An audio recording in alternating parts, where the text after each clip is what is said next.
How do you know when you need to change your belt?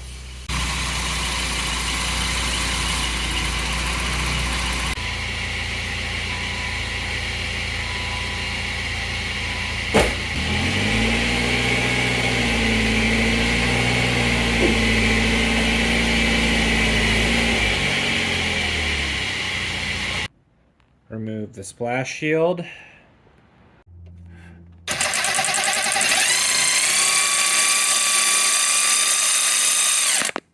Remove the radiator fan shroud. Now we have room for activities. Loosen the power steering pump pivot bolt on the back and the tensioner bolt and nut on the front.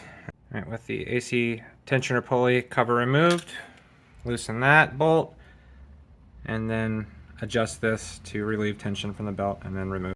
Turns out the old tensioner was making a little bit of noise once I had it off the car, so I ordered a new one just in case. For the alternator, we just loosen the bolt and the nut up top, that adjustment, and then slip it off there, and then around the fan it goes.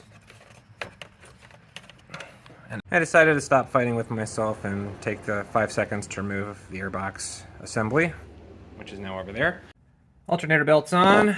Next up is the AC belt, and then after that is the power steering pump. AC belt's on with the new tensioner.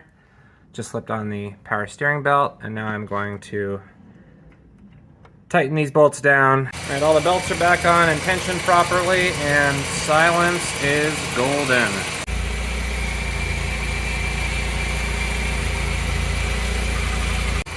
Purring like a kitten. No more squeaks. Everything's back together. Loving it.